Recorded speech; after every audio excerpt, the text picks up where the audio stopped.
The wine industry spends millions of dollars to keep contents labeling off of wine. The reason they don't want a contents label is because they don't really want you to know what's in it. Alcohol is a super dangerous neurotoxin. It's also a super destructive drug. Because a wine is labeled organic does not mean it's additive free. To feel is to understand. A lot of people don't know what it feels like to really drink honest, pure wine because they've never drank it before. Welcome to the Melanie Avalon Biohacking Podcast, where we meet the world's top experts to explore the secrets of health, mindset, longevity, and so much more. Are you ready to take charge of your existence and biohack your life? This show is for you. Please keep in mind, we're not dispensing medical advice and are not responsible for any outcomes you may experience from implementing the tactics lying herein. Are you ready? Let's do this. Welcome back to the Melanie Avalon Biohacking Podcast. If you are at all a wine or alcohol drinker, today's episode is for you. I am a huge fan of wine, which you may have guessed from my book, What When Wine? Lose Weight and Feel Great with Paleo-Style Meals, Intermittent Fasting, and Wine. And I've done a lot of research on wine, and the studies really do indicate that it seems to have a ton of health benefits. But does it really? There might be a whole caveat to the wine health thing, given the way wine is typically produced today. In today's episode, we're going to go all into the science of alcohol and wine and how, yes, you can make it an incredibly healthy part of your lifestyle.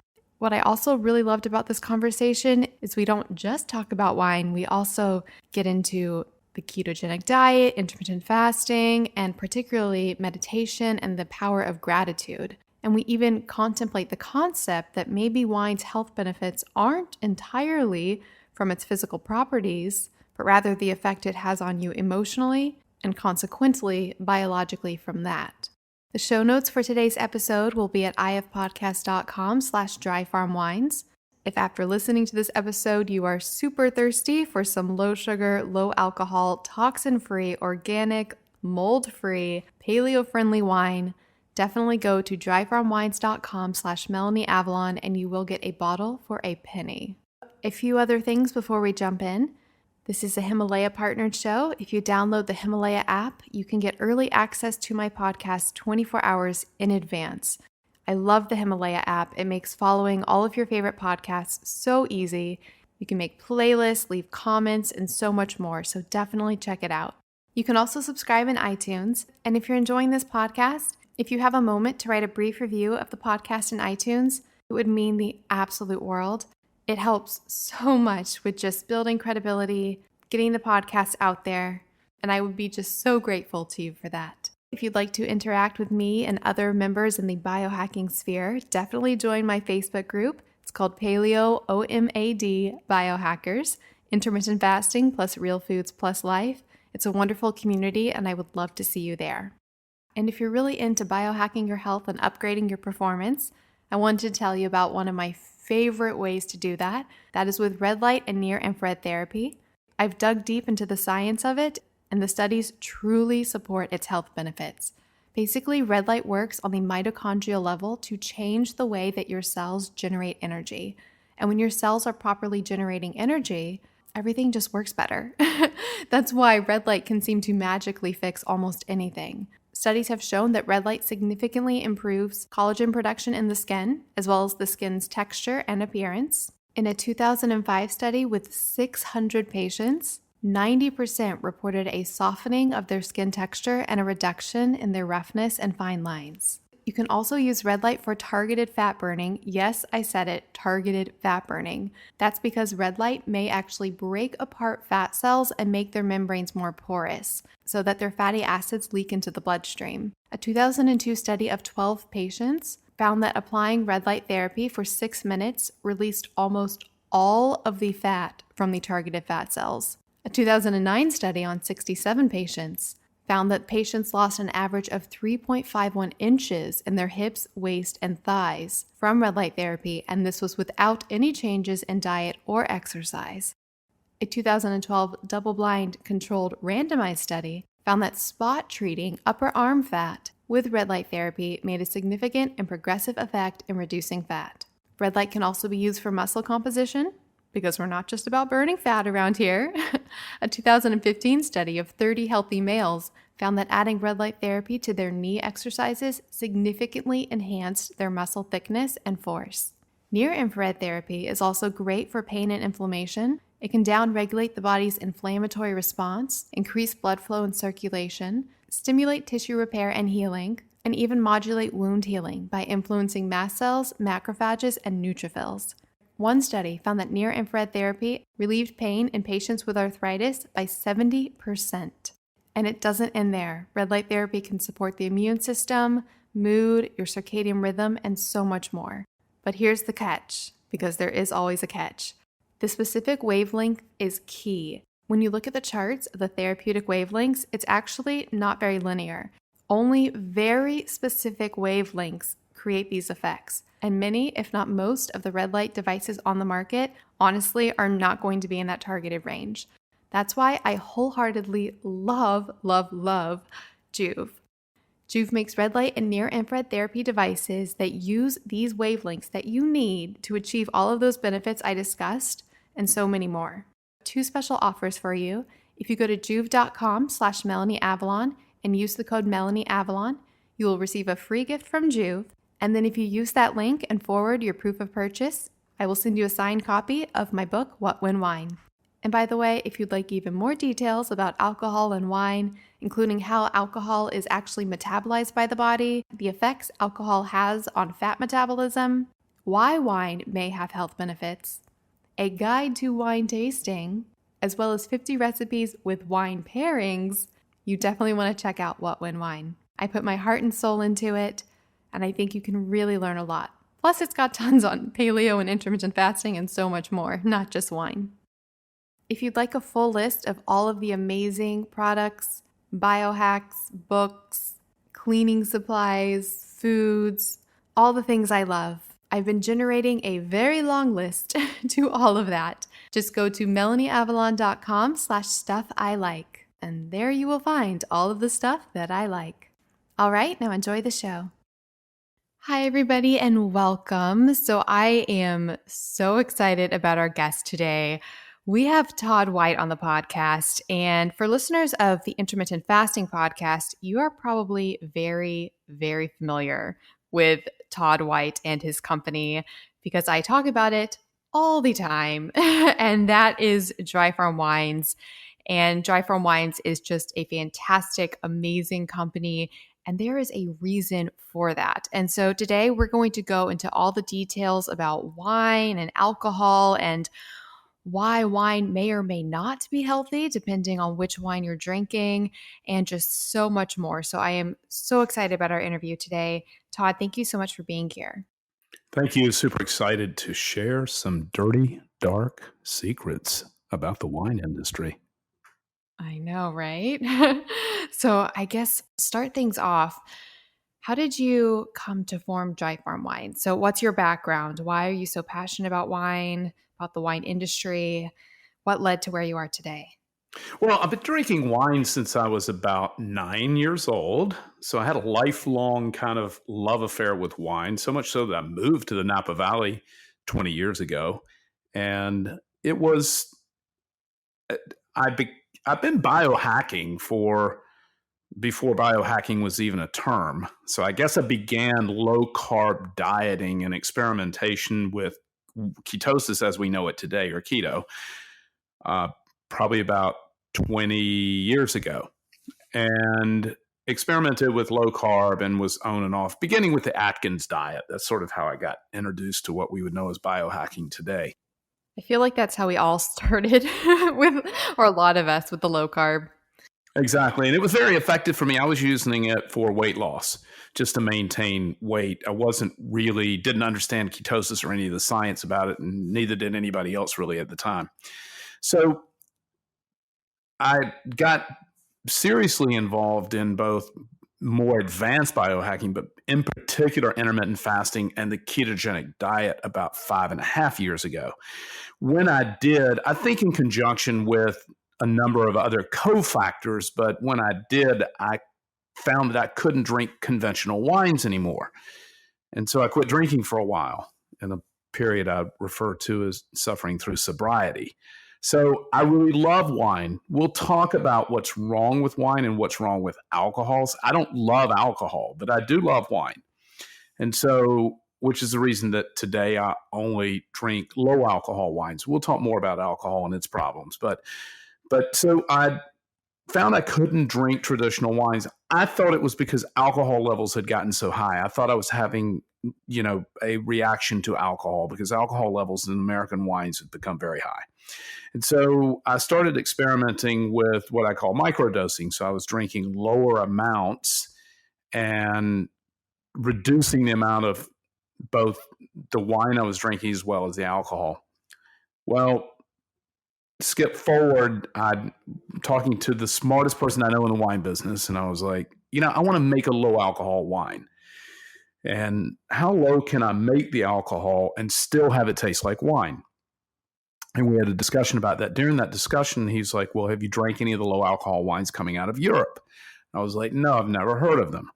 So I began investigating these lower alcohol wines. And from that, I stumbled quite accidentally at the time on the natural wine revolution that was just really getting underway. Today, natural wines are quite well known, particularly in major markets and particularly among foodies and people who are interested in matters of taste. And so, but at the time, nobody knew what a natural wine was. And so now there are natural wine bars and natural wine restaurants and so on and so forth. Many farm-to-table restaurants now feature natural wines, and we'll talk about what makes a wine natural in a moment. So anyway, I stumbled upon the natural wine movement, and from there, since I had lived in Napa and I'd actually made wine before, I started doing lab testing on these wines, looking for specific quantifications and how those related to the aesthetic of the wine. And when I say the aesthetic of the wine, I mean the taste, the texture, the aromatics. That's the aesthetic of the wine. So I started correlating these quantifications with lab testing. And the other thing is because I was ketogenic, I wanted sugar-free wine. And see, most wines contain sugar. And so that was another thing I knew I could lab test for. So I started comparing the aesthetic along with specific laboratory quantifications, and I came up with this kind of algorithm, if you will, for how we would select wines. I started selecting wines that way and started sharing them with friends, and they're like, oh, wow, you can drink this wine, you feel great, doesn't make you feel like regular wines make you feel, and you don't get a hangover from it. And just lowering the alcohol was really fundamentally important as well. And all of a sudden people were like, well, where can I get these wines? I was like, well, you can't. And so I created this business around it.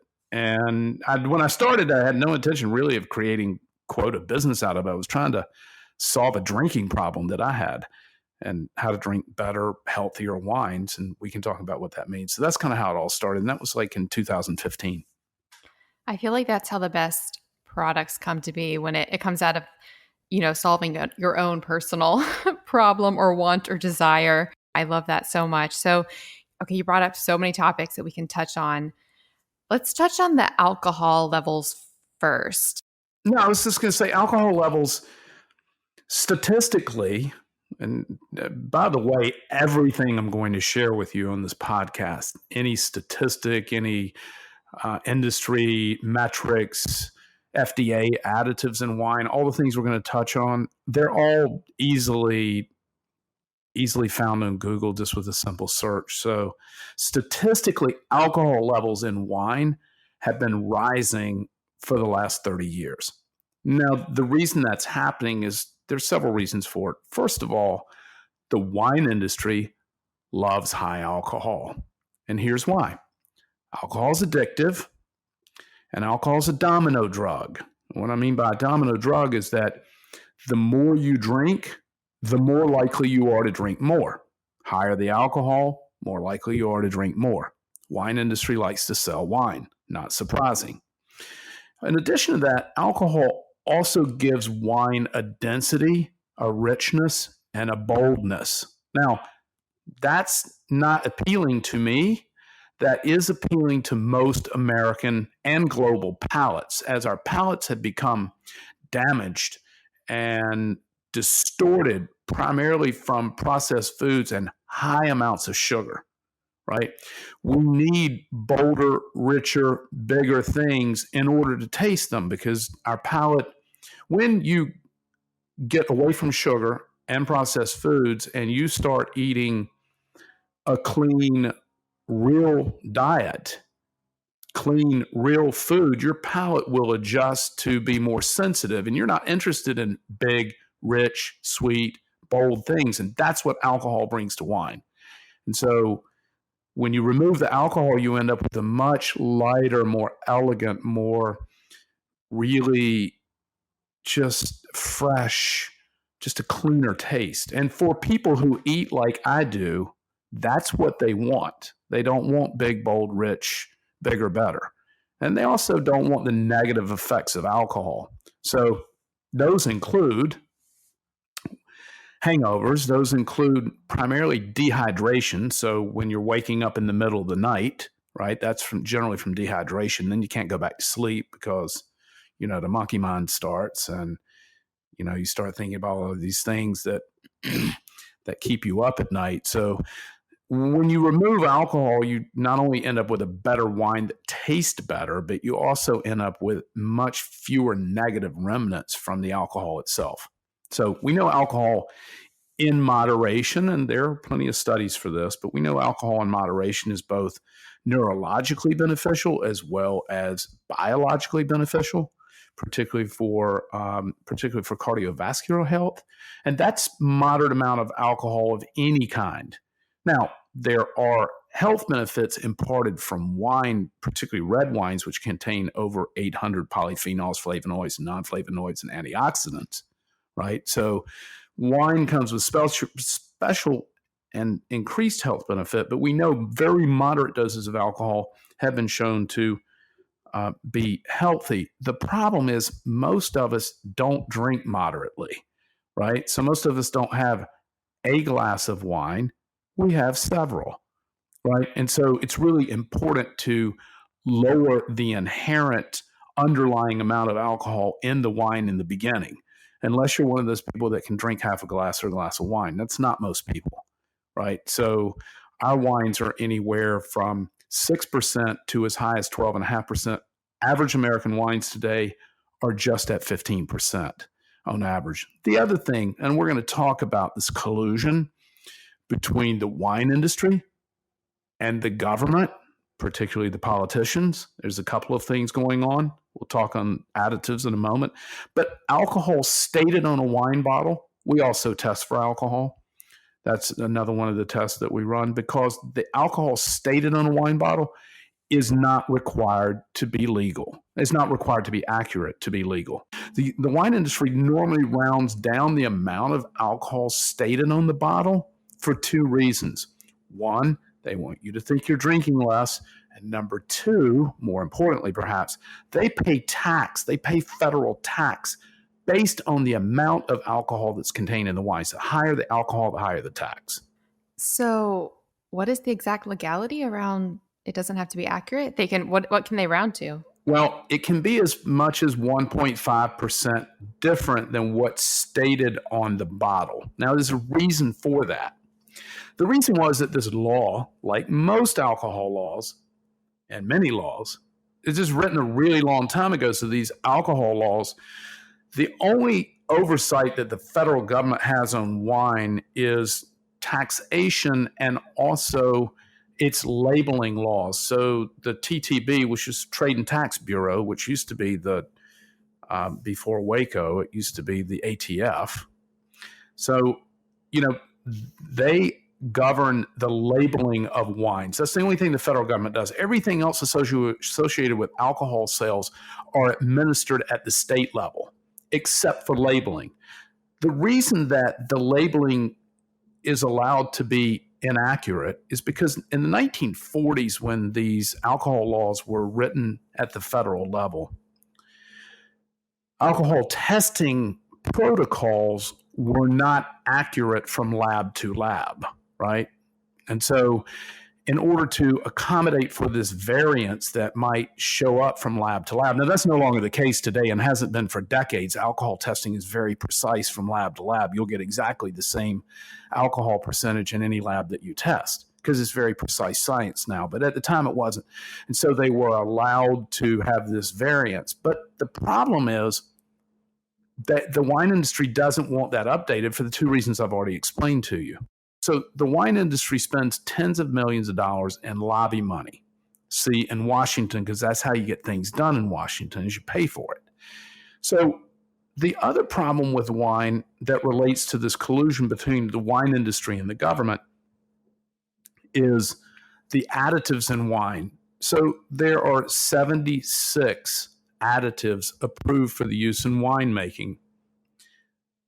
The problem there, and the reason that you don't know about that, unless you've heard me on a podcast or seen me speak somewhere, I have informed a few million people of this issue, but the problem with these additives and reason you don't know about them, some of them are pretty nasty chemicals, is because the wine industry spends millions of dollars to keep contents labeling off of wine, right? So wine is the only major food product without a contents label on it. And the reason they don't want a contents label on it is because they don't really want you to know what's in it, right? And so this is the collusion that goes on this is the dishonesty that goes on between the wine industry and your elected officials and federal law, right? So the alcohol as well as the additives and the lack of transparent labeling on the bottle. The reason they don't want a label on it, because if it did, it would look just like the rest of processed foods, that have that kind of rectangular to square shaped label that show you all these ingredients and things you've never heard of or even know how to pronounce. If the label were on a wine bottle, that's what it would look like. Have all these additives in it. And they want you to think that it's a health product, but in fact, it's not. Not unless you're drinking natural wines. So natural wine, which is a categoric definition. People are very confused when I say natural wines because aren't all wines natural? Well, no, in fact, they're not for the reasons I've already described to you. So natural wines, which are found only in major markets, New York, San Francisco, Chicago, Los Angeles, Miami. Other than that, natural wines are rarely found. There's a couple of ways you can find them. You can do a Google search for natural wines in your market. You can download an app on your smartphone called Raisin. That is the natural wine app that retailers and restaurants and bars will oftentimes, more so in Europe than in the US, but there's some people in the US who are listed on it. So natural wines are a much bigger thing in Europe because there's not very many natural wines made in the United States. We don't even sell domestic wine. There's no wines in the United States that meet our standards of health and purity. So all of our wines come from primarily across Europe. We have 4 growers in South Africa and 2 in Chile. But a natural wine categorically for us meets the following criteria. It's dry farmed. So the name of our company is Dry Farm Wine, which means all of our wines are dry farmed. Dry farming means that there's no irrigation. And there's a lot of reasons for that. And we can come back to irrigation if you like in a moment, but there's a whole lot of reasons why we don't allow irrigation. Number 2, they are organically or biodynamically farmed, and biodynamic farming, which began in 1925, is a prescriptive form. It is an advanced prescription of organic farming. So all biodynamic farming is organic, and organic farming means that there's no use of chemicals in the vineyard of any kind, right? And so it's organically or biodynamically farmed. It is dry farmed, and then there are no additives, nothing in or out of the wine. In our particular case, they're also sugar-free. That's not a criteria of natural wines, but it is a criteria of our wines. And our wines are low alcohol. That's also not a criteria of natural wines, but is a dry farm wines criteria for health purposes. And so we're really the healthy wine, right? So it just happens that we're the largest buyer of natural wines in the world as well, but we're not really in the, quote, natural wine business, although all of our wines are natural. We're really in the healthy wine business and helping people think about not only drinking healthier wines that don't contain all these poisons, but also lower alcohol. But alcohol, it surprises many people to hear the wine guys say alcohol is a super dangerous neurotoxin. It's also a super destructive drug. And it's a drug that needs to be carefully considered. We want to make sure that we carefully consider, and we can begin, the most important consideration is just drinking lower alcohol wines. That's the best bet, right? Then we don't have to be as concerned about the amount that we drink when we're drinking. Most of the wines I drink are between 9 and 10.5%. That doesn't sound a lot lower than 15, 16%, but it's a lot lower. And it has a huge impact on how you feel. Yeah, that was one of my questions, because ever since I got really into the health benefits of wine, and especially dry farm wines, and realizing how important all of these factors are, I started paying attention. I pretty much just drink dry farm wines, but when I am shopping around for wines, I'm paying attention now to alcohol contents and things like that. So like, how different is it, a wine that's, you rarely see it at stores, but a wine that's like 12% versus even 13 or 14? Like, it doesn't seem like that big of a difference number wise. It's a big deal. It's a big deal in both taste, texture, the weight of the wine, and also just how you feel. And also, when natural wines are not extracted, extraction is a winemaking style that also substantially increases the biogenetic amines, and this is a particular problem for women. So the two nasty offenders in these biogenetic amines are tyramine and histamine. And so women are very often sensitive to these amines. And so they get flush, they get stuffy, they get itchy, they have a tightening in the frontal cortex that's really oftentimes a nasal reaction, but can also be a reaction neurologically to them. And so I'm affected by I'm affected by commercial wines in this way now. I didn't used to be, or I didn't notice it, but a lot of people don't know what it feels like to really drink honest, pure wine because they've never drank it before, right? They think that these commercial products are just what wine makes them feel like. And if you've drank our wines for a while and then you go and drink a commercial wine, you know what I'm talking about, right? Exactly. I'm known as like the wine girl because my book, What When Wine, I have a whole section on wine, and I'm really into this. And people come to me all the time and they're like, I don't tolerate wine. I can't do wine. What else can I drink? And my first answer is always, well, have you tried looking at the type of wine and the sourcing of the wine that you're drinking? Because you might find that having a natural wine low in alcohol, without these additives, without these compounds, will make a huge difference. And it really does. Even on Intermittent Fasting podcast, when we originally had you on with my co-host Jen and I, or my co-host Jen and me, Jen was not a drinker yet of dry farm wines. And now down the road, she's been drinking your wine and she's completely sold, and that's all she'll drink. And I think so many people find that because you just feel different and you realize that you actually can drink wine. It was just these other things that were a problem. But touching back on what you were talking about with the labels on wines, because that is one of the things that drives me crazy. And I think so many people would find shocking if they could actually see a label on conventional wines today. So what type of things are in conventional wines besides fermented grape juice? Dimethyl bicarbonate is probably the one of the highest degree of interest.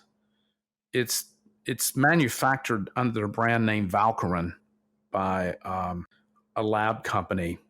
If you Google it, you'll see the Wikipedia page on it, and it's funny. It says hazards in the Wikipedia summary on Google. It says hazards, and then right next to that it says toxic. Oh, wonderful. So this additive Valkyrin, I'm going to come back to it in 1 second. I want to cover something about the industry and how this is getting in wine. So what's happened in the wine supply is exactly the same thing that has happened in our food supply. So we've had massive corporate consolidation. So the top 3 wine companies in the United States manufacture 52% of all the wine consumed.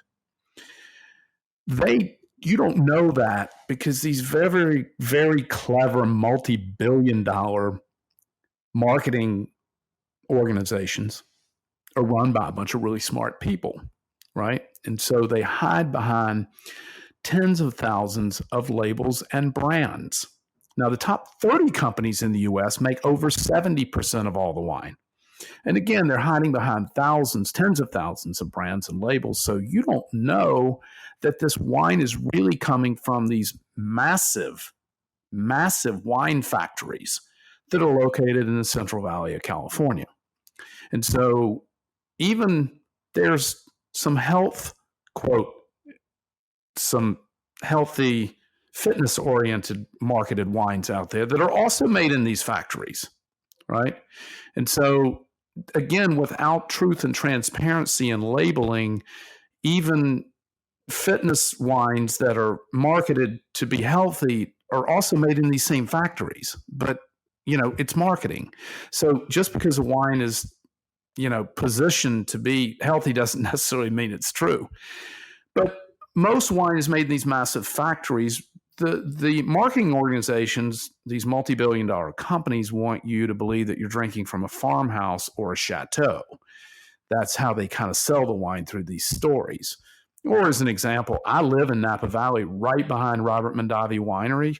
Mondavi Winery's family, Robert Mondavi was a pioneer in the Napa Valley. And, you think, oh, it's Mondavi. It's just a wonderful Napa Valley wine. Well, the fact of the matter is that Napa Valley, that Robert Mondavi Wineries has been owned for more than a decade by the second largest wine company in the world, right? And they just make massive factory wines. This is just a fact. It's owned by Constellation Brands. They paid $1.2 billion for it about a decade ago. So there's just been this massive consolidation, and how these additives, which are commonly used, including the one that I just mentioned, Valcarin. Valcarin is used to treat the most common bacterial fault called Brettanomyces that occurs in wine. Brettanomyces will ruin the wine and make the wine unsellable. Well, these contractors, these independent contractors, you have to be specially licensed and specially trained by this lab company that sells this toxin, right? And when they apply this chemical, all this is online. When they apply this chemical, they come into the winery in hazmat suits, right, to apply this chemical to the wine. Nobody else can be in the winery at the time of application. And if you drank the wine within 24 hours of application, you would die. Now, the government, the FDA, allows up to 200 parts per million to remain in the wine in trace amounts. There are also other things commonly found in wines like glyphosate, which is the active ingredient in Roundup. Glyphosate is the number one applied herbicide in U.S. vineyards. So I could go on and kind of on about these types of issues, that there are 76 additives. Some of them are harmless. Many are not, right? If you just go to Google and search FDA additives, you'll see the list of them. Most of them you can't even pronounce. You won't even know what they are, right? They're defoaming agents that include 5 pretty nasty chemicals. Defoaming agents are used when you move wine. So when you move wine from tank to tank, which is a part of the process in winemaking, wine gets moved around in tanks. It foams. It foams quite vigorously, right? And so if you're a natural winemaker, you just wait for the foam to subside and then you move more wine. But in fact, conventional and commercial wines, they spray a defoaming agent on it that makes the wine instantly dissipate, the foam. And then you can add more wine, right? These are just the kind of the things that are going on that nobody knows about. Again, everything I'm telling you is easily verifiable in a Google search. It's just that the wine industry has been successful at keeping these secrets, right? And people believe, well, if it comes from this famous appellation, or it has this name on it, or if it costs more, it's going to be better. I don't care if you pay $150 or $15, you're drinking additives. Hi, friends. I hope you're enjoying this conversation that I had with Todd White as much as I did. As we're talking about, there are a lot of compounds in conventional wine that can create sensitivities in people. And of course, wine does have natural compounds such as amines and histamine, which may spark an inflammatory response in some people. And that's not just wine, that's foods in general. We're talking things like salicylates, oxalates, glutamates, whether or not something is a nightshade. It can get a little bit confusing. That's why I made my app Food Sense Guide. It's a comprehensive app that compares over 300 foods for multiple natural compounds found in foods and drinks that may spark an immune response or digestive distress or other health problems in sensitive individuals. I created it honestly because I am a sensitive butterfly and I just wanted to have all the information in one place so I could look for trends and what I may or may not be reacting to. The app allows you to easily search through foods. You can make your own personal lists, learn about the compounds, and so much more. You can get it on the iTunes store, and I'll also put a link to it in the show notes. And by the way, it has some very exciting updates coming soon with new content. I'm so excited. But of course, if you get it now, the updates are always free, so don't hesitate to go ahead and add it to your arsenal. Also, for all you ladies out there, I personally am becoming more and more aware just how much toxins, not only in wine, but in our environment in general, can affect us. And guess what our largest organ responsible for absorbing toxins is? That's our skin. And guess what, ladies? Guess what we often put on our skin, perhaps every day? Toxins, in the form of makeup. I've been working on detoxing my environment for quite a while, and makeup has been one of the hardest obstacles to tackle in that sphere. Plus, you really want makeup that works, that looks good, and that can be a lot of hard criteria to fulfill. But thankfully, I found Beauty Counter.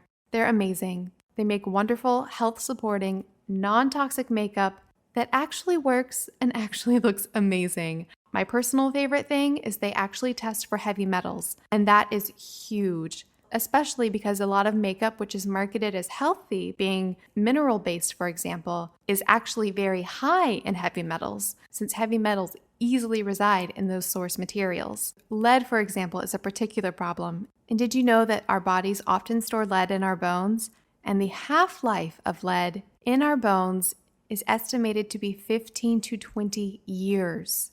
Years! And that's just the half-life. To me, that's a pretty big deal. So if you want to stop lead exposure in your skin, one of the best ways you can do that is with Beauty Counter.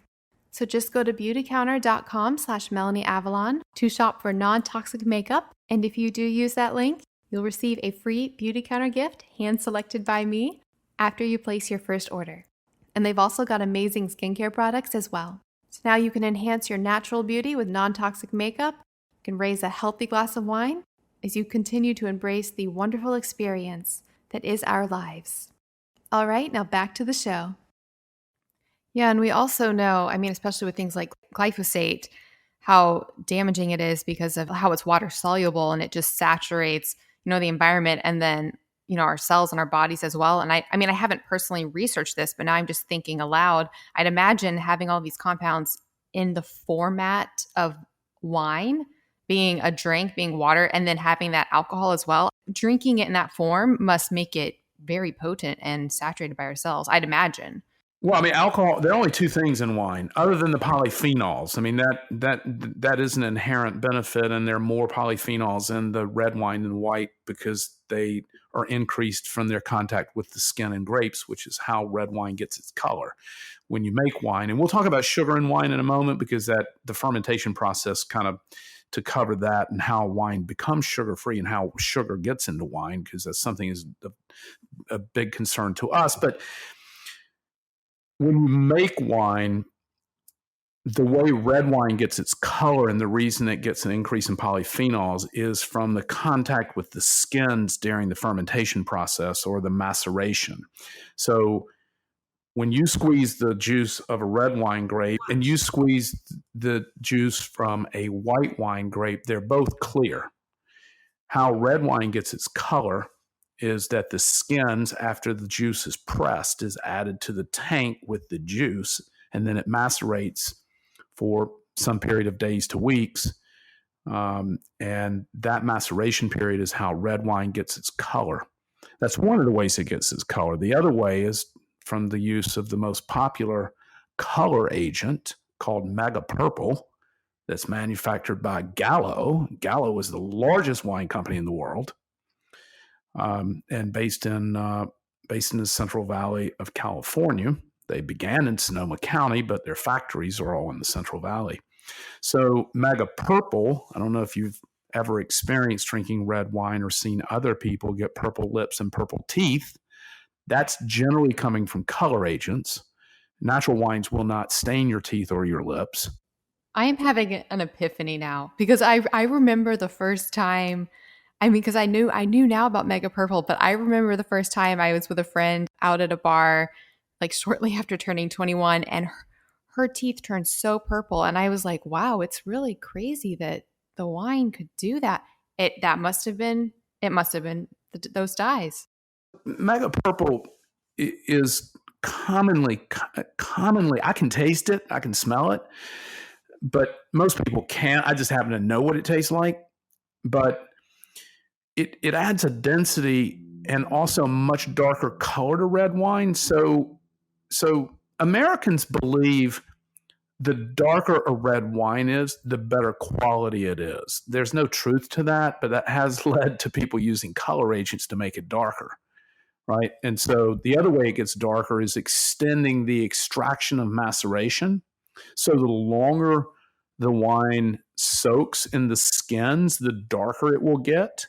That's also what leads to an increase in these biogenetic amines. So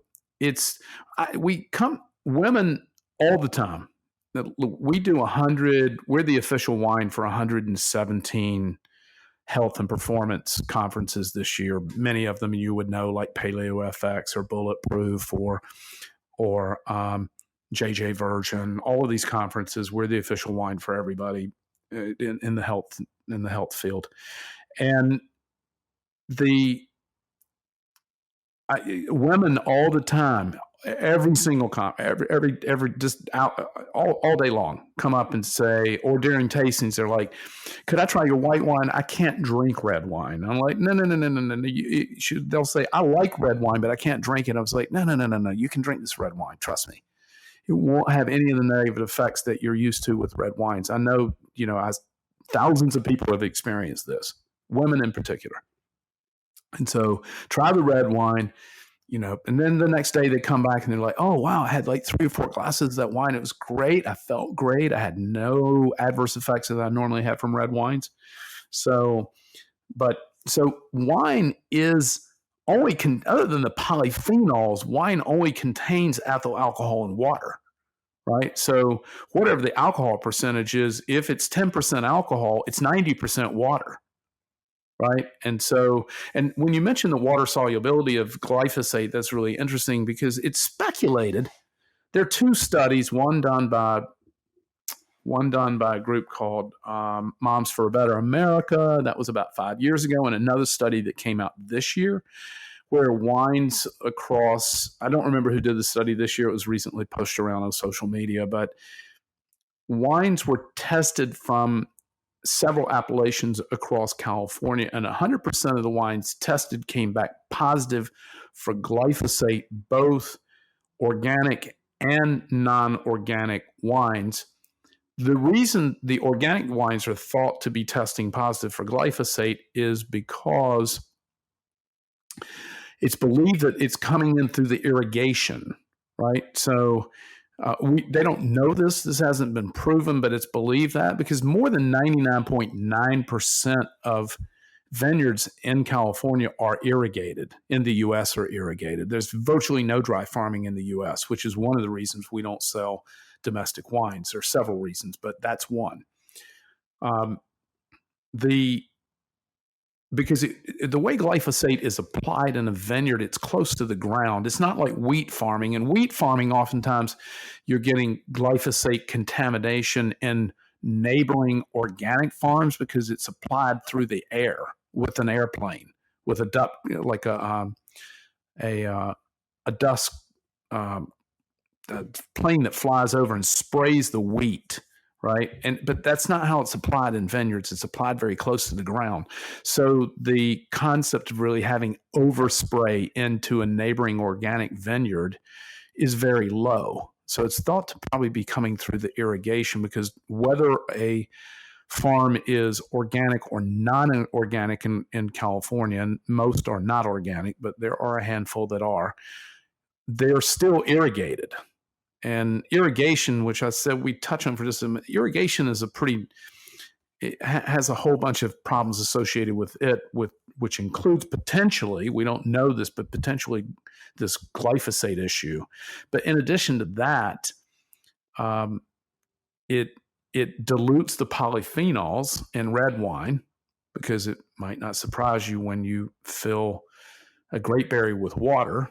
It dilutes everything, including the character of the fruit. It also increases the sugar level at the time of harvest, because irrigated fruit, which is filled with water, I'll tell you why you irrigate in a moment, might not surprise you. It's about money and greed. But irrigated berries, which are filled with water, have to get riper before harvest in order to develop proper flavoring, right? Because they're diluted with this water. Now, the reason you irrigate is because fruit is sold by the ton. When you irrigate, you get higher yields and you get bigger berries with more water in them. And guess what? It weighs more, right? And so most grape farming is not done on the estate. Like, it's not like ABC Winery grows their own grapes and then they make this special wine. That's not how most wine gets made. Most wine is industrially farmed by farmers who then sell it to the wine companies, right? So the more it weighs, the more it's worth. In Europe, it's illegal. It's a crime in most places across Europe to irrigate a grapevine, because Europeans know, who've been making wine for over 3,000 years, know what we know, that the moment you intervene into nature's logic with irrigation, you fundamentally change the quality of the fruit. And the quality of the fruit fundamentally changes the quality of the wine. Does that all make sense? That does. So that's where the dry comes from in dry farm wines. And I'm really glad you brought up, because I'd seen those findings as well about the pervasive nature of glyphosate and the levels in wines, even organic wines throughout California. So it sounds like, because I know, like, if you go to the store, you'll often see wines labeled as organic or made with organic grapes, which I know that even that's different, like the made with organic grapes versus the organic. So I guess it's not technically automatically, quote, safe to get just your everyday, quote, organic wine at the wine store. Because a wine is labeled organic does not mean it's additive free. It means that it was farmed in a certified organic farm, but it was probably irrigated. It doesn't mean it doesn't contain glyphosate, according to these studies, which, again, these are independent studies we have nothing to do with. So it's now, there are a handful, and I mean like less than 5, right?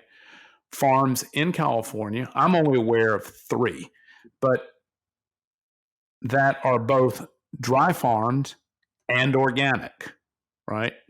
So, but they're quite rare. They also don't make wines that meet our criteria, but there are a handful of farms that are both organic and dry farmed in the U.S. But again, less than 1% of U.S. vineyards are non-irrigated or dry farmed, and again, none of the domestic producers, including the natural wine producers, and there are probably about 25 in the U.S., right? There are only about 1,500 worldwide natural winemakers. So there's 155,000 wineries in the world, right? Less than 1,500 of them are natural farmers, right? Natural winemakers, natural wine growers. Natural wines are not made, they're grown, right? Nothing happens to the wine other than natural, wild, native yeast fermentation in the cellar. That's all that happens there. And I mention that because this is another interesting fact that we don't really know the health consequences of it. But conventional wines are fermented and I'll cover the sugar issue here. Conventional wines are fermented with commercially grown, genetically modified lab yeast. Now, that's really important because natural wines are fermented with wild native yeast that are present on the skin of every wine grape in the world. So when you harvest a wine grape, on the surface of the skin, it's collected through the air. It's part of nature. There is wild indigenous yeast that's on the skin of every wine grape in the world. And if you picked a ripe cluster of wine grapes and you just threw it into a bucket, the skins would break open and the juice from the grapes would emerge, and there's sugar in that grape juice, and the yeast will come in contact with the sugar. And if the temperature is high enough, then because yeast needs to reach a certain temperature to activate, just like when your grandmother put bread above the oven, right? Or in the oven or above the refrigerator, because it needs to be in a warm environment in order to prosper. But if it's warm enough, the yeast will activate and it'll start fermenting in the bucket, and you're making wine without doing absolutely anything. Now, I don't promise you the quality of the wine, but you have fermentation that will naturally occur. That's how natural wines are made. So the natural winemaker presses the juice from the skin, and then the juice comes in contact with the yeast and begins to ferment. If the wine, because fermentation occurs how you make wine is you inoculate the wine with yeast, you activate the yeast eats the sugar in the wine. The byproduct of that is carbon dioxide and ethyl alcohol. And so this is how wine becomes sugar-free. If the yeast is allowed to fully ferment and eat all of the available sugar, then the yeast will die from a lack of food source, and the wine will be fully fermented and sugar-free. But what's happening in conventional wines is that the winemaker is introducing sulfur dioxide. First of all, they inoculate the yeast. The very first thing they do is squeeze the juice. They introduce sulfur dioxide to kill the native yeast because they don't want to use the native yeast. It's too difficult to work with. It's too temperamental, and it will not withstand a high alcohol environment. It will die. And then you have a broken fermentation and a whole set of different problems. So the commercial winemaker introduces sulfur dioxide to the juice to kill the native yeast, and then they inoculate it with this genetically modified lab-grown yeast. Again, we don't know what this means to our health, but it's just another aspect that's unnatural. And so they introduce this genetically modified yeast. For 3 reasons do they use this lab-grown yeast as opposed to the native yeast. First of all, native yeast is temperamental, difficult to work with, and you can't make wine in very large quantities with it. Number 2 is that the native yeast will not withstand a very high alcohol environment. In fact, part of the advertising of these genetically modified lab cultured yeast, part of their advertising is that they'll withstand a high alcohol environment, right? That's just like one of the features of the yeast. And the third reason, which is kind of interesting, is that these modified yeasts can be created to have certain flavor profiles. And what I mean by that is, let's just say that you grow a rather uninteresting, poor quality grape in Central California somewhere on a big industrial farm, right? You want that wine to taste like it's Italian. They have a yeast for that, right? So the yeast has certain flavor profiles. So this is just kind of what's going on in the wine industry. Again, just nobody knows anything about it. That's really funny. I was pretty familiar with the nature of yeast and winemaking, but I didn't know that they would actually add the yeast to create those flavor profiles to mimic other wines. That's fascinating. Yeah, they have them for all kinds of, like, you want a Mediterranean profile. They have all kinds of profiles of yeast to replicate flavor profiles from different places for different reasons. So switching gears just a little bit. So you personally, you still practice a ketogenic diet, correct? And intermittent fasting? I do. So I've been probably for 3 years now almost 3 years, I have only been eating once per day. So I do a 22-hour daily fast.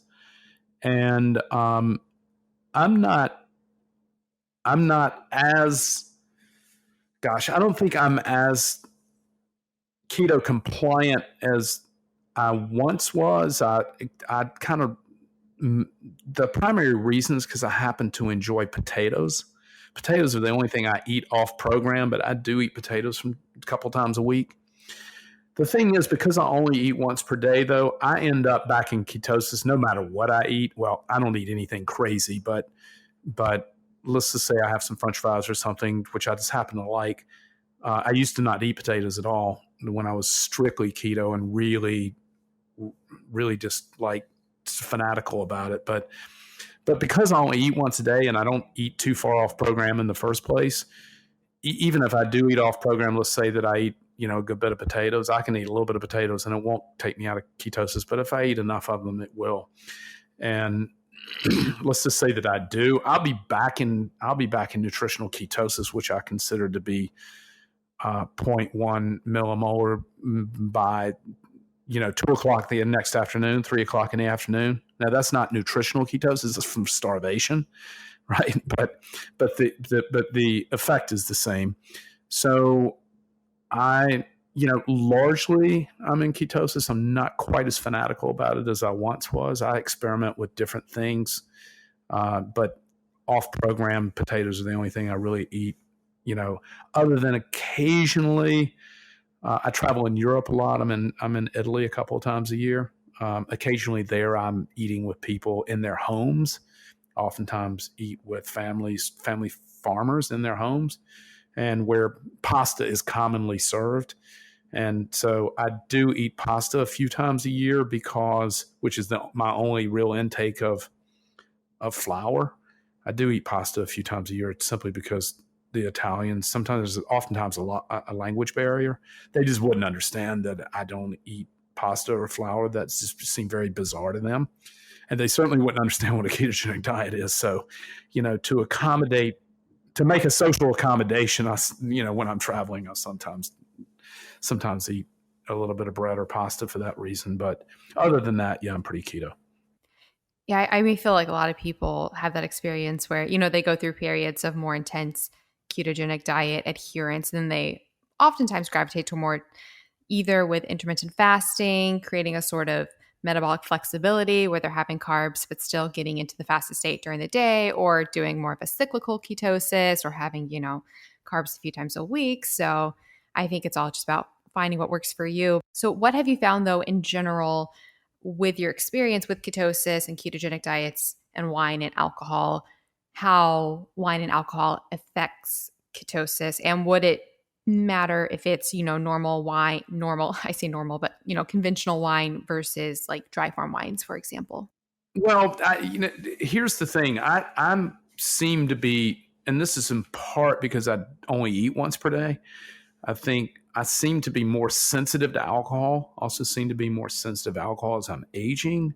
And so, and just because I'm keto or largely keto, I don't, this whole keto thing, there's a tremendous amount of noise going on right now inside the forward-leaning health movement, around carb reloading and metabolic flexibility and fasting and ketosis. And there's just a tremendous amount of noise and debate inside the movement. I don't know. I can just tell you my personal experience. My personal experience is that I feel better and I have better cognitive response, and I just feel I look better. I think I have a little less inflammation. If I'm strictly keto, it seems to work slightly better for me, meaning that I'm compliant to a ketogenic diet, a little higher fat, very low carb, moderate protein.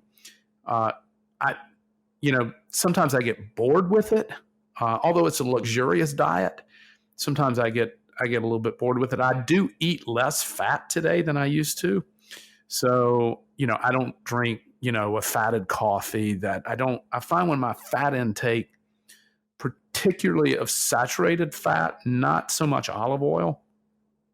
This is just personally, this is anecdotal. This is just how I feel. I find that when my saturated fat levels get too high, I just don't feel as good.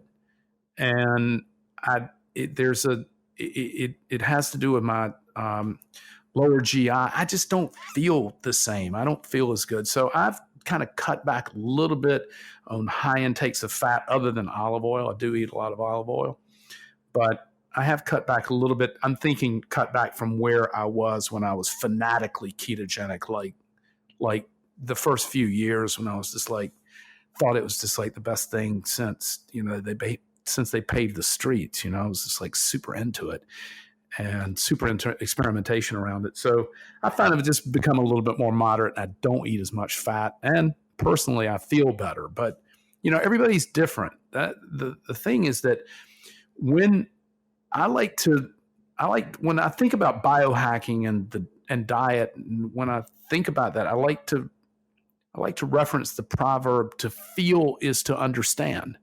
And so for me, I have a very clean diet and I have a very disciplined regiment, only eating once per day. And so I'm very in touch with my body. I'm very in touch with what food does to my body. I'm very in touch with what alcohol does to my body. I'm very in touch with any kind of exogenous compound that enters my body. I'm very in touch with it. So for me, I can feel these things, right? And so if I'm doing something that starts to not feel good, then I change that protocol. And I think when you get in touch, when you get clean, then that, everybody's different. Like some women don't do well in ketogenic diet. Some women don't do well with intermittent fasting, right? It's a hormonal issue for them. So everybody's just different. And I think you have to experiment to find out what optimizes your experience. Yeah, I'm actually similar to you in that when I first did keto, I did it hardcore. I did it really high fat. I was like all the fat all the time. And now I naturally I go more leaner actually. And I prefer doing like you, the intermittent fasting, getting my ketosis that way through the fast, and then being a little bit more lenient in my eating window and eating, what I feel like speaks to me, which does tend to be lower fat, at least compared to what I used to do. Yeah, that's what I'm referring, like what I used to do, which is like crazy. It was like fat. Was it butter on everything, coconut oil, fatted coffee, with coconut oil and MCT. And I'm just like, and butter and I quit drinking fatted coffee a couple of years ago. I just was not making me feel good. And, I was just like, and then I started cutting back on fat, but I used to pour fat on everything. You know what I'm talking about? That's, I've come off of that. Sounds like you have too. Yeah, me too. And when I first started, it was just stereotypical low carb Atkins. So it was very dairy fat, which now does not do well for me at all. But then it was coconut oil, and now it's I rarely add fat to my meals. I kind of just get it naturally. Olive oil is the only I love olive oil. Love the taste of it. Love the Mediterranean kind of profile of the taste of food. I put olive oil on lots of stuff and love it. But, olive oil is another one that you have to be, high quality olive oil is both perishable and also expensive. So you have to, and oils are just like wine. I mean, it's just like every single oil is a completely different profile and imparts different health benefits. The one thing that's interesting about oils, and we consider doing this, there are 11 quantified lab tests for olive oil. You can test for the antioxidants, the actual amount of them in olive oil. You can quantify the health benefit of an oil. It's also speculated on olive oils in the U.S. that 75% of oils that are labeled olive oil are not even olive oil at all. And so, yeah, so it was a 60 minutes. It's easy to do a search for this. It was a 60-minute special on olive oil in the United States and the fraud that goes on in it, and the lack of any kind of compliance. Again, it's the same thing in wine. It's actually a little bit worse. So because there's no real regulating agencies on olive oil, there is, because of alcohol, some regulation around wine, but not in the disclosure and transparency as we've talked about. But olive oil, it's, according to this expert on 60 Minutes speculated that 75% of olive oils, marked olive oil in the United States, are not even olive oil at all. So they've been modified to taste something like olive oil. So that's just if you eat a lot of fat, you eat a lot of olive oil, or you eat it at all. It's also perishable. You don't want to eat olive oil more than about 18 months post-harvest. And all quality olive oils have the harvest date printed on the label, right? So if you're an olive oil aficionado, or you're interested in eating olive oil for the imparted health benefits, or you like the taste of it, you should be sure that you're buying olive oil with a harvest date on it, because that is one of the signs of a high quality oil. So many sneaky things going on. It's out there, girl. They're trying to get you. I know. It's shocking. It's about money. I know. It's all about the money. And, and that's just what the world has come to. And, so many, many things, which, we're living in this, I don't know if we talked about it in the last podcast, but I'm a super, super huge promoter of meditation. And in fact, at my company, we spend the first hour of every day together meditating, and it's a central part of our culture. And we are leaders in trying to raise the consciousness level of humans through meditation, because, what's happening is this money thing is that we're so, we're in so much pain from the trauma of thinking that we have turned to money as one of the ways, and we've turned to many other things: television, porn, alcohol, drugs. We've turned to money as a way to soften that pain, as a way to use it to create other experiences that dilute the pain from the trauma of thinking, when we could just meditate. So this whole culture of just money, money, money, everything's money, money, money. And it's all around social. And, it's just like this perceived lifestyle that people have around money. And it's just so poisonous, right? But it really pervasively affects everything in our society, and particularly what we're eating and drinking, right? And making it unhealthy. And, and also in our healthcare, it's just everywhere. It's just about money, money, money.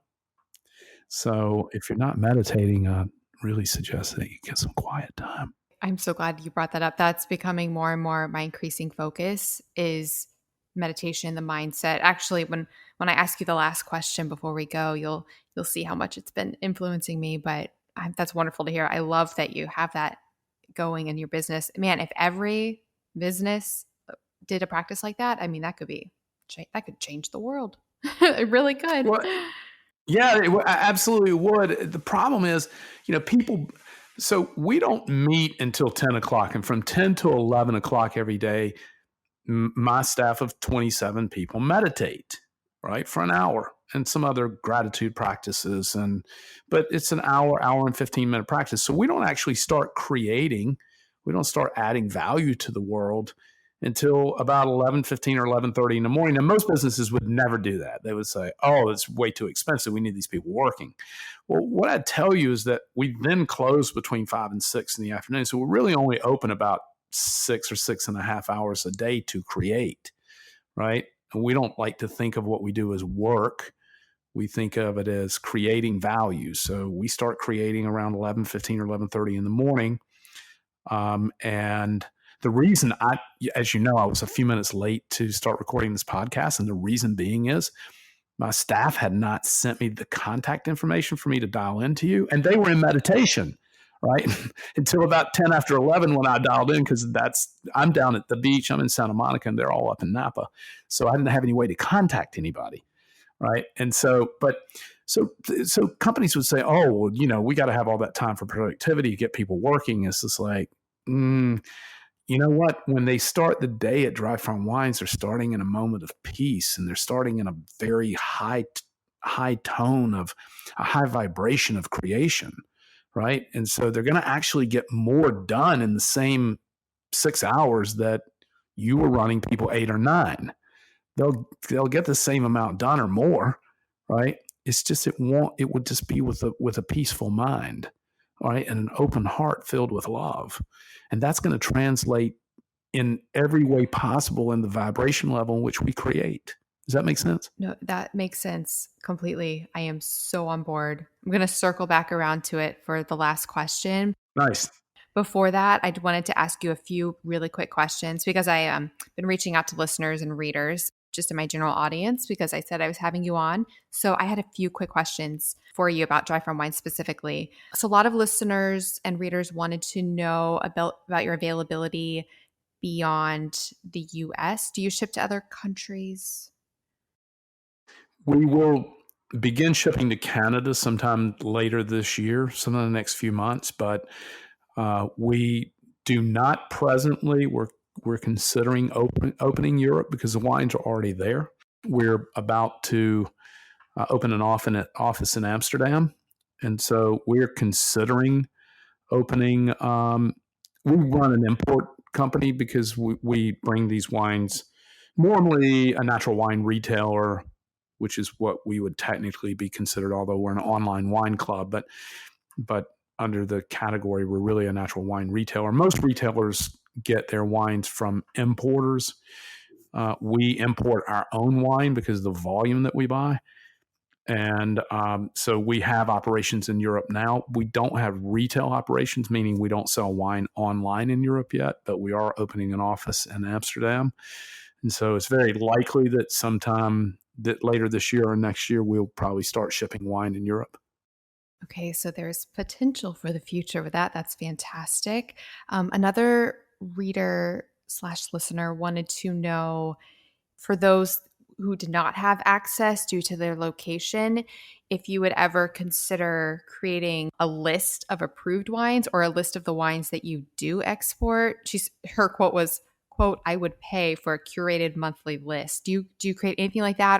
We don't. There's the thing is, because we're an importer, and these wines are made in very small quantities. First of all, we're the largest natural wine buyer in the world, and we buy most of the U.S. inventory. But oftentimes, these wines are made specifically to our specifications for us now, and they're under, So because of our size, because of our size, there are quite a few farms around the world now that make wines targeted specifically for us. So would those be, I've noticed sometimes in the wine shipments now, like the actual label has dry farm wines on the label. Are those ones that are? Those are the wines I'm talking Okay, about. So gotcha. those wines are made specifically for us by that wine grower. And why they're made specifically for us is because, as I mentioned earlier, we have much more stringent and specific purity and health standards than even just natural wines. So we're way beyond natural. So there are, many natural winemakers who make natural wines, but they don't fit our criteria. They contain some sugar, or they're too high in alcohol, or they could be irrigated. Not all natural wines are irrigation free. Ours are. So we have these standards of purity and health. Most commonly, it's the alcohol or sugar, right? That's the most common two offenders, because wine growers don't understand, these hippie-like activist wine growers. They don't understand. It took us a while to help them understand why we don't buy alcohol over 12.5%. Even in natural winemaking, it's quite common to have higher alcohol. And so, but because of the volume that we buy, and also we pay farmers more than importers do, and we pay them faster. So because we've removed these middle people between the grower and the drinker, it only is us, right? Normally it could be from 1 to 3 other people taking a cut of the proceeds between the grower and the drinker. Could be as high as 4. It's usually 2 or 3. We've removed those people from the financial equation. So we are the only conduit between the grower and the drinker. And the reason that's important is because we can pay the grower more for the wine, right? Because there's fewer people in the transaction. We can pay them more for it and still sell it at a competitive price to the drinker. And so that allows us, and one of the things we're most proud about the work that we do is it allows us to it allows us to pay fair trade pricing to the growers, to these small family farms who literally struggle, right? We can pay them more and we can pay them faster, right? So because an importer, and I'm going to go back to why this is relevant to why we can't publish a list, is so an importer buys a wine and then the importer sells it in 2 to 5 case drops at restaurants and retail, right? Well, then the importer's got to collect from the restaurant, and restaurants are slow to pay, and then the importer can't pay their bills to the grower. So everything just gets slowed up, and the family farm is on the losing end of that stick, right? Where we pay for wine when we pick it up in Europe, right? There's no terms. And so they get paid faster and they get paid more. But here's when we do that, very often, the wine grower produces a specific label that can only be distributed through us, right? So the label's not available to retail. So even if that grower did sell other wines in the US, it would be under a different label. Does that make sense? Yeah, that makes sense completely. Yeah, and so that's it's not always the case, but very often, and certainly when you see our logo on the back of it, that's a custom label for us. That wine was made specifically for us to our criteria, for the reasons that I just described to you why they want to do that, because we pay them more and faster, right? And we're also super loving and friendly and easy to deal with, right? And we compete. So we compete, our primary competitors, so we have to compete for the purchase of these wines. And we're not really competing against importers in the US. Our primary competitors are actually in Tokyo, right? And so the Japanese drink a lot of natural wine. It's very buzzy in Tokyo for natural wines, just like it is in New York and San Francisco and Los Angeles. Very, very buzzy. All the hipsters are into it. It's like super chic to drink natural wines.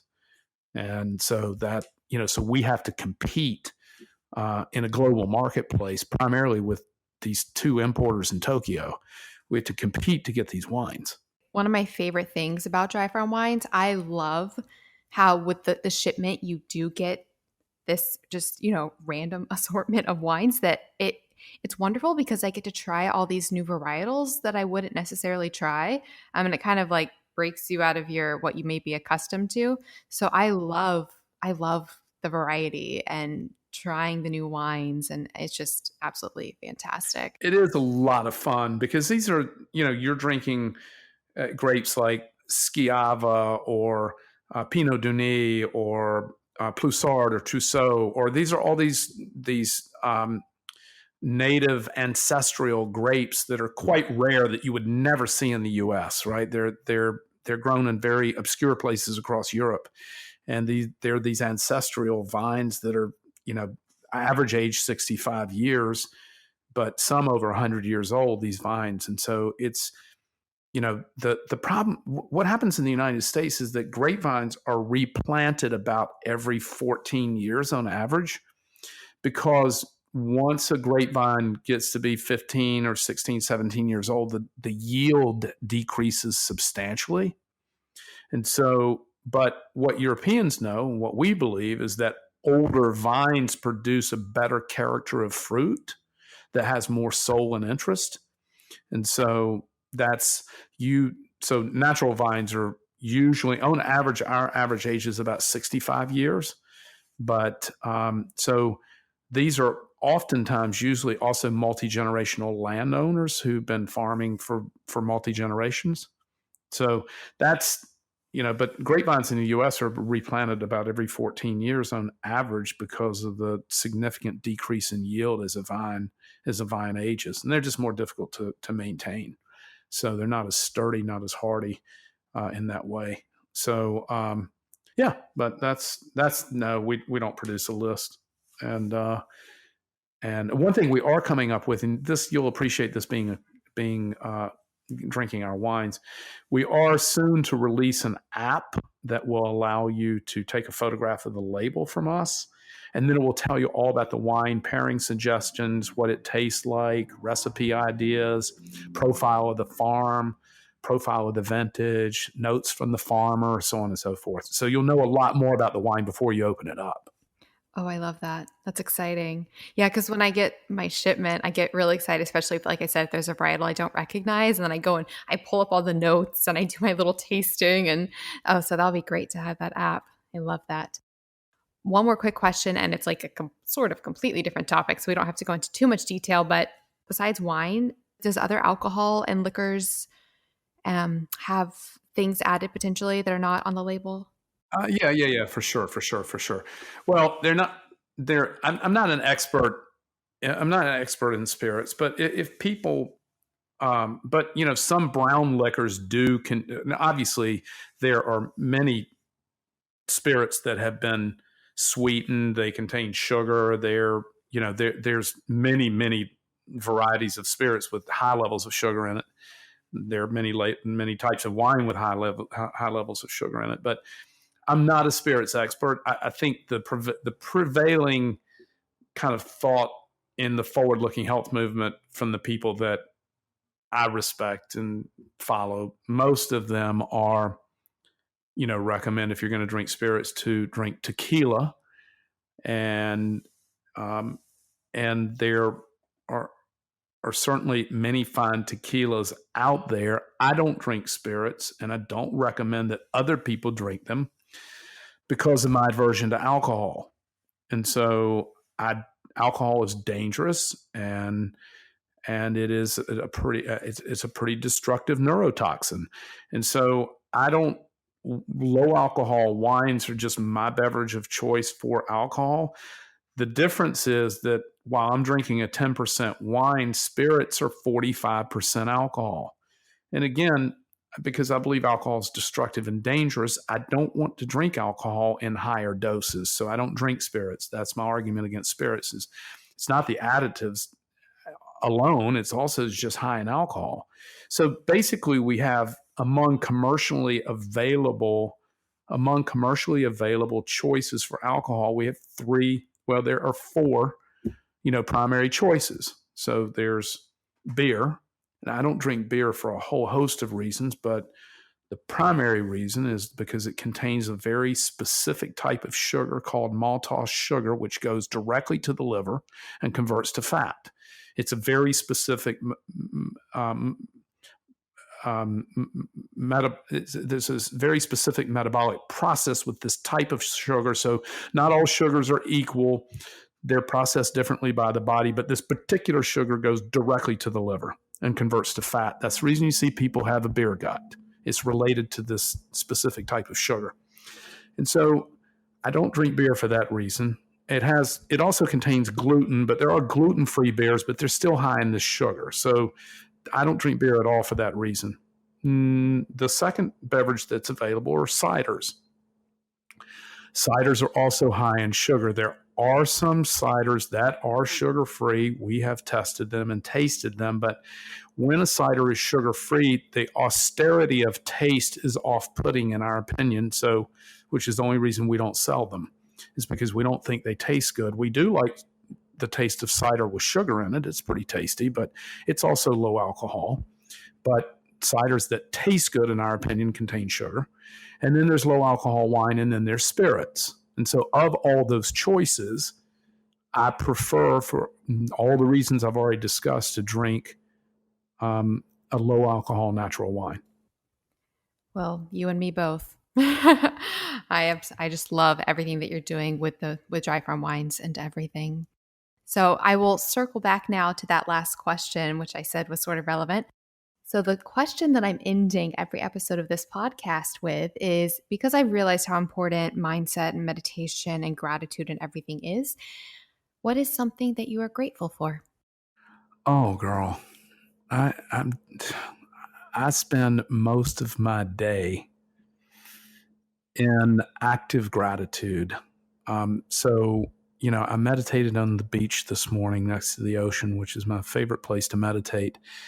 And I just think every day how grateful I am to live this extraordinarily privileged life. My philanthropic interest is the homeless. So I'm involved in a bunch of programs, and we are involved in just starting a foundation to support healthier living for people who are homeless. And so I'm really super grateful to live this amazingly privileged life that allows me to be, under the roof of my beach home. Not, it's like an extraordinary privileged life of being safe and secure and having friends like you and being surrounded with people who love me and being healthy and being intentional, grateful to live an intentional life, to live with intention and purpose, and just grateful to have a quiet, healthy mind. There's so much, if I find my mind drifting into anything that's unhealthy, like anxiety or stress of any kind, I just find an object of beauty, usually something outside, and just focus on how grateful I am to experience that moment of just a beautiful thing, right? It's usually something that's living.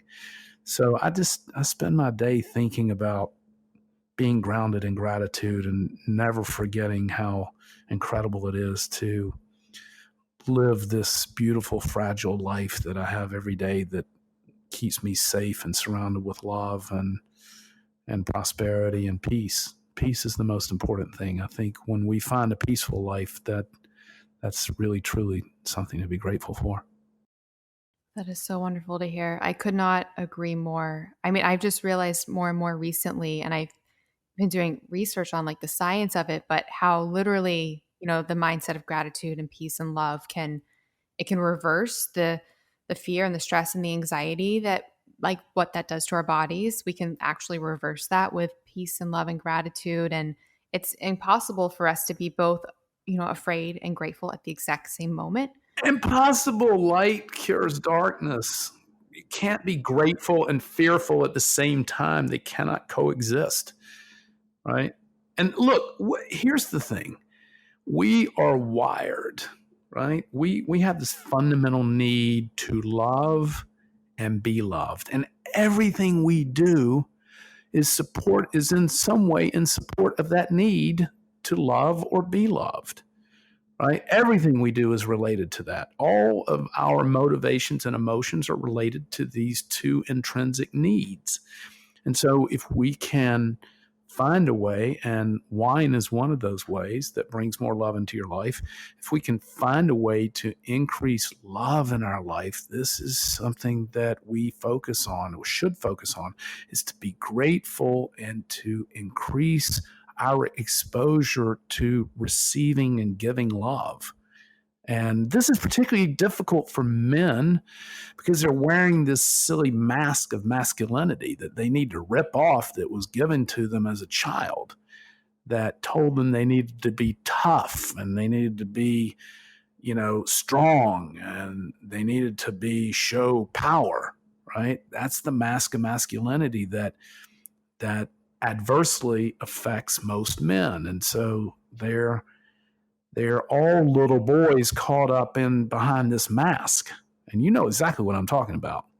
And so every listener knows what I'm talking about too. So those little boys that are behind those masks, they need to rip that off and be real, right? And be seen. We all want to be seen. We all want to be loved. We all just want to be seen. Right. And so this is the people I try to surround myself, and this is the lessons that we teach our people at Dry Farm Wines. And we talk about these topics. I've done podcasts dedicated to these topics before. So it's like, we just want to be seen. We want to be loved. And we figured that out, and everything, the rest of it take care of itself, Yeah, I love hearing you say that so much. I've even actually wondered what % of the health benefits of wine might even be in part just because of the mindset and the environment that is often created, and especially in these societies that drink wine as a part of their culture with their meals, just, creating that sense of gratitude and everything. It's so nourishing to the body and healing. What wine does, this is the magic of wine, and particularly natural wine, which is still living, hasn't been sterilized with sulfur dioxide, and had its soul and healthy bacteria killed off. And we didn't even talk about that. We're not going to go back down that wormhole. But wine really opens the heart. Wine makes us more emotionally available. And when we're more emotionally available, we can be seen. And that's why we bond with people over dinner and wine. And so there are all these cofactors that you just mentioned that may be imparting as much of the health benefit just by being emotionally available and open and loving, and our heart opens up and we can be seen. And that's when we really feel healthy, right? So that could be as much to do with it as, as the polyphenols. We don't really know. I think that's a great point. I would not doubt it. Well, speaking of, thank you so much for being here today. Thank you for everything you're doing with your company. I am so grateful for Dry Farm Wines. Every time I open a bottle or get a shipment, I'm just like, thank you that I have access to this clean, healthy wine that I find delicious, nourishing, supportive. And I love everything that you're doing with your business practices, with your company. So I cannot thank you enough. Well, let me offer your listeners a penny bottle of wine, right? So if they go to this URL, they're going to find this offer. They can get a penny bottle. We can't legally give it away for free, but they can get a penny bottle with their order. And they're going to find a page there for a penny bottle of wine. So for our listeners, that link will be dryfarmwines.com/MelanieAvalon, and then you will get that bottle for a penny. So that is fantastic. Thank you so much for that. And listeners, cannot encourage you enough to check that out. And you will most likely become a Dry Farm Wines convert like I am. It's so funny. People reach out to me, other wine companies reach out to me quite often, and they'll, want to send me samples, and they'll want to, engage with me. And I'm really open to it. And I love the opportunity and everything, but I'm like, I love my Dry Farm Wines and I love everything you're doing. And I'm just so confident in the practices and the criteria and the quality that, yeah, I'm a Dry Farm Wines girl for life. Nice. Cannot encourage listeners enough to check it out. For listeners, I'll put all of the links to everything in the show notes, and those will be at MelanieAvalon.com/dryfarmwines. That'll be the show notes for today's podcast. So all the links, everything will be there. Todd, are there any other links you'd like to mention, or any other ways for listeners to either follow Dry Farm Wines, any other social media? Well, we're Dry Farm Wines on all social media. The most important thing for them to do is meditate, find some quiet silence, and love more every day. Be grateful and just try to love more. Try to, remember that everybody you meet, almost everybody you meet, is suffering from some trauma you know nothing about. If we just spread more love and less judgment and just try to raise our consciousness level, I think this is our greatest contribution to a better planet and a better experience with your own life and the life of everybody around you. Well, thank you. If I had a glass of wine right now, I would raise it to you. But tonight I will raise a glass to that. Exactly. Yeah, that'd be awesome. I don't drink during the daytime. Thank you, Todd. This was wonderful. Have a wonderful day. Awesome. Thanks for having me on today, and I'll look forward to catching up again. Bye. Thank you so much for listening to the Melanie Avalon Biohacking Podcast. For more information, you can check out my book, What When Wine? Lose weight and feel great with paleo-style meals, intermittent fasting, and wine, as well as my blog, MelanieAvalon.com. Feel free to contact me at podcast@MelanieAvalon.com. And always remember, you got this.